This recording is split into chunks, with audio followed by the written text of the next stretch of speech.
Minha irmã me expulsou de casa enquanto eu estava grávida, e meus pais ficaram do lado dela. Então, decidi parar de pagar a hipoteca deles.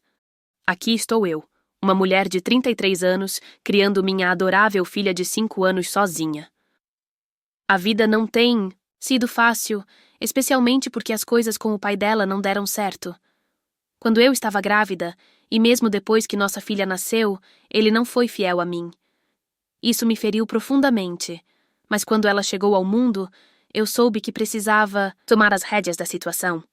Terminei o relacionamento e o expulsei. Essa, porém, é uma história para outro dia. Agora, vou contar o que está acontecendo com minha família, especialmente com minha irmã.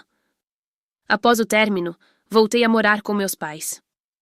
Vamos ser sinceros, ser mãe solteira é extremamente desafiador, e ter a família por perto pode fazer uma grande diferença. Por um tempo, as coisas eram administráveis. Eu trabalhava, e meus pais ajudavam aqui e ali, embora não tanto quanto haviam prometido. Mas tudo mudou há alguns dias.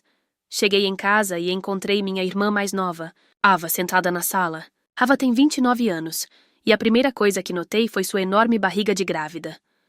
Ela havia se mudado para a Croácia com o marido logo após se casar, e eu não a via desde então.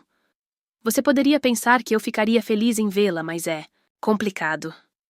Ava e eu nunca nos demos muito bem. Ela sempre agiu como se fosse melhor do que eu, e parecia ter como missão virar nossos pais contra mim sempre que podia. Sendo a irmã mais nova, ela sempre interpretava o papel de inocente, escapando de praticamente qualquer coisa. Ava não é apenas cruel com as palavras, ela também pode ser intimidante fisicamente. Ela é maior e mais forte do que eu, e houve momentos enquanto crescíamos em que eu realmente me sentia ameaçada por ela. Meus pais, no entanto, nunca enxergaram isso. Sempre que eu tentava explicar que Ava estava me intimidando ou até sendo agressiva, eles ignoravam, dizendo: "Ela é sua irmã mais nova. Como ela poderia machucá-la?" Era sempre assim. Eu aprendi a manter distância de Ava. Quando me mudei para a escola secundária, foi como escapar de uma prisão. Mas agora ela estava de volta, e não apenas para uma visita. Ela estava de volta para ficar. Quando a vi sentada ali, fiquei surpresa. Esperava que ela tivesse voltado apenas para ter o bebê, e depois fosse embora.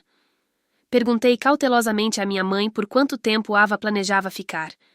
Antes mesmo que minha mãe pudesse responder, Ava gritou da sala: "Estou aqui para ficar. Tem algum problema com isso?" Seu tom era afiado e deixou claro imediatamente que ela não havia mudado nada. Ainda era a mesma pessoa egocêntrica e narcisista de sempre.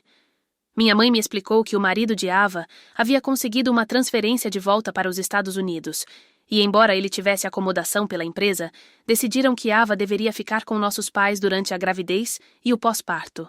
Eu não conseguia acreditar no que estava ouvindo. Quando tive minha filha, não recebi nem metade do apoio que Ava estava recebendo. Perguntei à minha mãe se ela realmente tinha tempo para cuidar do filho de Ava, e ela respondeu timidamente: "Bem, ela ainda é tão jovem. Como poderia criar um filho sozinha?" Ava tem 29 anos. Ela não é jovem.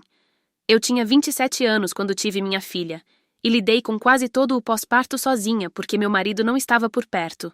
Minha mãe não veio me ajudar naquela época, dizendo que era algo que eu precisava aprender como parte da maternidade.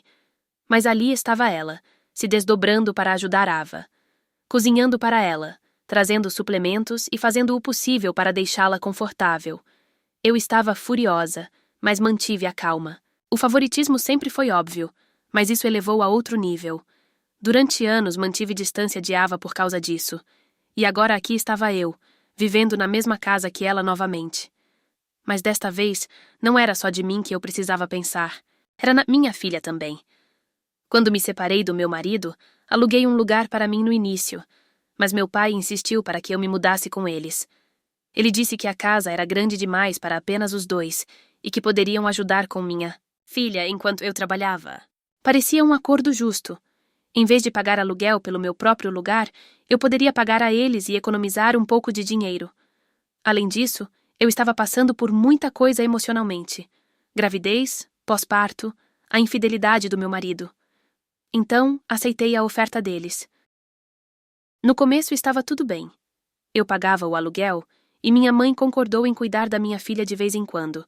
embora não com a frequência prometida. A maior parte do tempo, precisei contratar uma babá em tempo integral, porque minha mãe dizia que não podia cuidar dela o tempo todo. Então, ela assumia o papel de supervisora, garantindo que a babá estivesse fazendo o seu trabalho corretamente. Não era o ideal, mas eu era grata por tê-la por perto para manter um olho nas coisas. Mas agora, vendo como ela estava se desdobrando, para Ava, fazendo tudo por ela, enquanto eu precisei contratar ajuda e cuidar de tudo sozinha durante minha gravidez, era difícil de suportar. Minha mãe mal me visitou quando eu estava grávida, mas, para Ava, ela era praticamente uma enfermeira particular. Eu sabia que algo estava errado.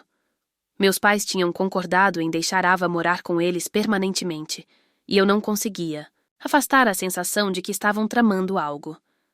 Nossa casa não era tão grande para acomodar todos confortavelmente. Eu sabia que não podia simplesmente me mudar por capricho. Eu pagava aluguel e contava com meus pais para ajudar a cuidar da minha filha, mesmo que não fosse sem os melhores esforços. Eu não estava pronta para deixá-la com uma babá o tempo todo, especialmente sem a segurança de ter a família por perto. Meus piores medos se tornaram realidade alguns dias depois que Ava se mudou. Cheguei do trabalho cansada, mas pronta para passar um tempo com minha filha.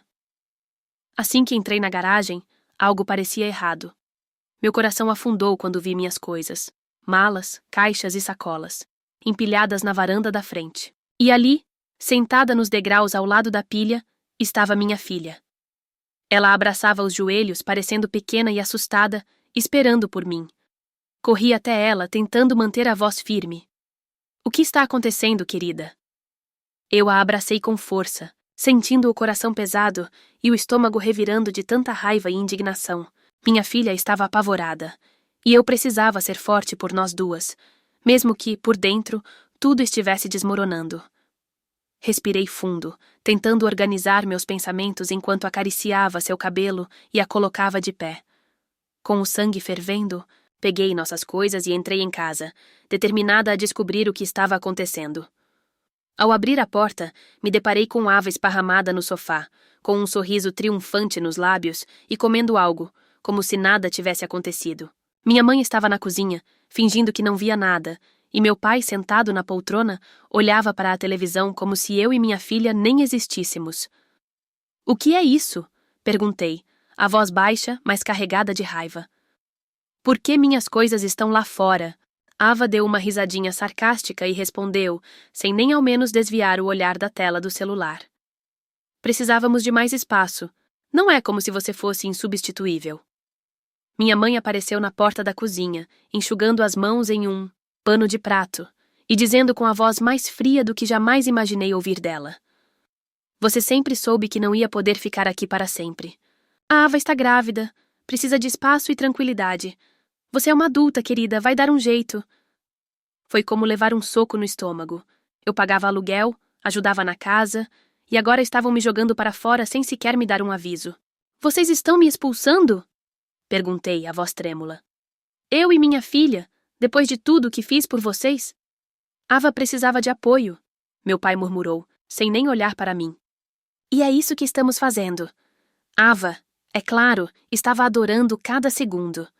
O brilho de triunfo em seus olhos me dava nojo. Ela havia conseguido o que sempre quis, se livrar de mim como se eu fosse um estorvo. Eu sabia que não havia mais o que discutir ali. Qualquer argumento seria ignorado. Qualquer tentativa de apelar para o senso de justiça seria em vão. Peguei minha filha pela mão e saí da casa que um dia eu pensei ser um lar. Mas eu não ia deixar barato. Nos dias seguintes, entrei em contato com o banco para informar que eu não pagaria mais a hipoteca da casa dos meus pais. O contrato estava no meu nome, e sem meu dinheiro eles teriam que se virar. Ao mesmo tempo, procurei um advogado para garantir que não poderiam me despejar oficialmente sem um aviso formal, o que complicaria ainda mais a situação deles. Enquanto isso, consegui alugar um pequeno apartamento.